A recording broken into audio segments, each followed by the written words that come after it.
Hey, what's up YouTube? So recently I had a friend reach out to me and ask me if they should buy a house now or if they should wait. So I wanted to share a few things with you that I shared with her because there's a lot of people that want to know if they should buy a house right now or if they should wait and keep renting. So let's get into it.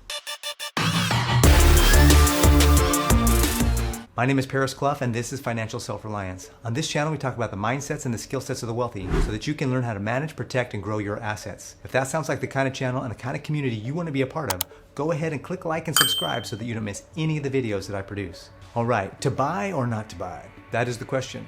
So one of the first things I would say is, do you have good credit?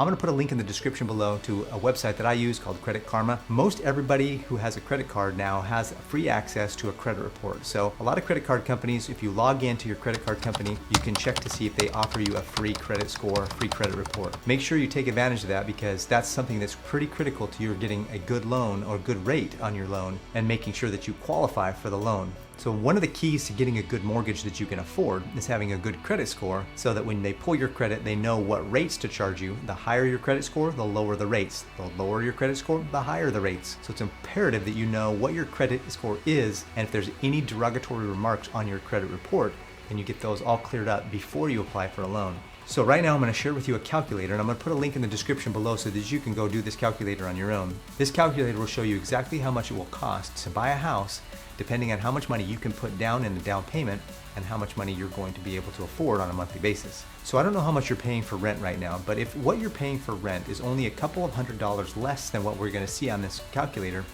then you can probably afford a mortgage payment of a couple $100s more. And the reason why is because you can write off the interest on your mortgage. So depending on whether or not you itemize your deductions or whether you just take the standard deduction, you might be able to have a little bit of a tax break because you're paying that interest, and that can be a tax write-off to you at the end of the year, and you can get a little more back in your paycheck or you can get a little bit more back in your tax refund.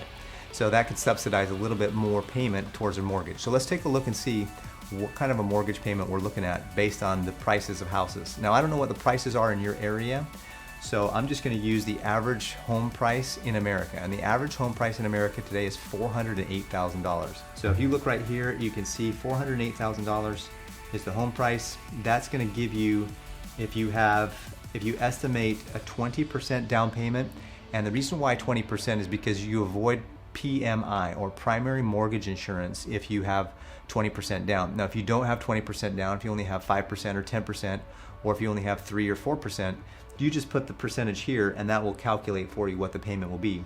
But assuming you're going to put a 20% down payment at a 30-year fixed with the interest rate of 3.03, your payment is going to be $1,716. What's neat about this particular calculation is that it has a breakdown here, payment breakdown. So the principal and interest, which is just paying back the loan, is $1,381. So the rest of that money comes into play as homeowners insurance. You can't buy a house without getting homeowners insurance. So you can shop around to make sure you're getting the best rates, but no lender is going to give you a loan on a property without you having some kind of insurance on that property in case it burns down, or in case an earthquake destroys it, or in case floods come. And I'd highly recommend that you read through exactly what's covered. Most homeowners insurance covers fire for sure, but not all homeowners insurances cover flooding or earthquake damage. So make sure that you have a clear understanding of what your homeowner's insurance will cover. The next thing here is property taxes. Good old Uncle Sam wants to have his piece. One of the things that you'll always have to pay for is taxes, and property taxes falls into that category, unfortunately. So property taxes is a big deal. Now a lot of places have HOA fees, which HOA stands for is Homeowners Association. So if you buy a house within a neighborhood that has a homeowners association, you're going to have to pay fees to be a part of that neighborhood. And fees like that go towards maybe maintenance in the streets, maintenance for public parks, maintenance for just any public access areas that are available in the neighborhood. All the money that pools together in that neighborhood goes to pay for upkeep and maintenance in that particular public area. So this is something that will give you a really good idea of how much you can afford. So let's say, for example, that you're paying $1,500 a month for rent. Can you afford another $216 to be able to own a home and build and start to begin to build equity? If you can, then homeownership is for you. If you don't have 20% down, let's say you only have 10% down, now that jumps to $1,800. So can you afford an additional $300 to $400 a month on top of what you're already paying? Now, this is just considering the principal, the interest, the taxes, and the homeowner's insurance, which is called PITI. Now, not a lot of people realize that after you buy a house, there's going to be maintenance costs. And you should set aside a couple $100 more every month for maintenance costs, because when you rent a property, you can call the landlord and they'll come fix the toilet, they'll come fix the sink, they'll come fix whatever you ask them to. But when you own the home, you become a do-it-yourselfer and you become a handyman pretty quick, because you realize how expensive that can be. So I highly recommend putting aside some money for home ownership repairs and maintenance, because you never know when that air conditioning is going to go out or when the sprinkler head's going to break and you're going to have to replace it. So if you have good credit and you can afford the payment that we're talking about here, because you have some money in savings for a down payment and you can afford this kind of a payment, and if you have a few extra dollars left over towards maintenance and repairs on the property, that buying a house is probably a good option for you. Another final thing to consider in buying a house is that if you do buy a house right now and property values continue to go up in 2 or 3 years, you might have some equity that you can use to then sell that house and put down on the next house. If you can actually grow your savings by continuing to contribute to your savings in your investment accounts and have the home value increasing as the market is increasing, you have basically you're double dipping, because you're getting the equity in the home as it increases and you're getting the ability to continue to save money towards the purchase of your next home. So should you buy a house right now? That's going to be up to you. But if you have good credit, if you have money for a down payment, and you can afford the monthly payment based on the loan that you qualify for, based on the calculator that I just shared with you, then I would recommend going for it. I would recommend at least putting out a few offers, putting out a few feelers to see what you get.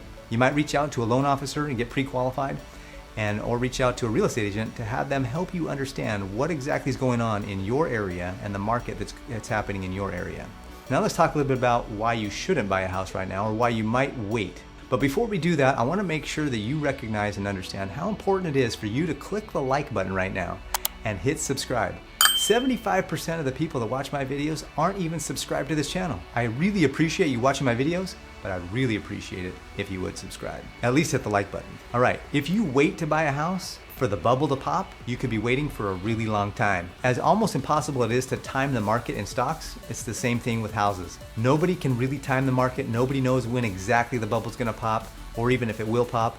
And with what's happening with the economy being stimulated with so much money coming into it, it might pop and then we might land right on another bubble that's billowing up right beneath that. And so it might not be that big of a pop even if it does pop. So if I were you, what I would do is I would go in and check my credit report, make sure that I have a good credit score and that there's no derogatory marks on my credit report.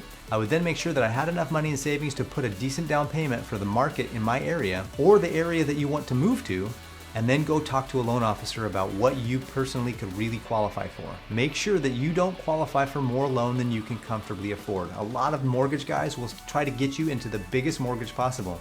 One of the reasons for that is because they make the most money based on the size of the mortgage. Well, if you can only afford a $300,000 mortgage, don't you dare let them try to get you into a $400,000 or $500,000 mortgage. Make sure that you're buying the house that you can afford. Don't stretch yourself too far and then you end up losing your job or getting into a situation where you've drained all of your savings to be able to buy the house, only to lose your job, only to have an emergency happen, and now you lose the house because you didn't plan properly. If you're renting right now and you've never bought a house before, I highly recommend that you buy a starter home. Start with something small. It may not be in the best neighborhood, it may not be the most fancy, up-to-date house, but start with something small, start with something that you can afford, and build from there. The average person in America moves between 11 and 12 times in their life. So if you haven't moved more than 2 or 3 times, the likelihood is that you're probably gonna move again, even if you do buy a house. And so you might as well buy something that you can afford, something that stays within your budget, and then let that equity grow. In 2 or 3 years, you might have $10,000 or $20,000 in equity, or even more, and then you can sell that house and use that money to be able to buy the next house and upgrade as you go. Along with this statistic that somebody moves 11 to 12 times in their lifetime, the average is about every 5 years that someone moves. So if you can buy a house right now and commit to living in it for at least the next 5 years, you're probably going to be able to have equity in that home and you're going to be able to sell it and upgrade to the next one. If you're in a position right now where you're renting and you really need to work on your financials, stay renting, stay doing what you're doing, and get prepared. Get ready for the opportunity for when you can and will be able to buy a house. If you're in your 20s or 30s right now, you've got plenty of time to buy a house now that's a starter home and then build as your family grows. If you're older and you've owned a few homes and you have a lot of equity, and you can sell a house and make a bunch of money and then use that money to buy the next house, then you also need to make sure you have good credit. You also need to make sure that you can afford the new payment, and you're also going to need to make sure that you have any money necessary for ongoing costs, which you already know about and probably experienced having been a homeowner already. I hope this video gives you a few things to think about as you consider whether you should buy or whether you should continue to rent and wait to buy later. Once again, there's no crystal ball. Nobody knows when this market's going to crash, or even if it will crash. If the bubble does pop, will we just land right on another bubble that's going to be growing too? Or should we just go for it and do our best with what we have? I hope you got a lot out of this video. I hope you have a great day. Thank you so much for watching, and we'll see you on the next video.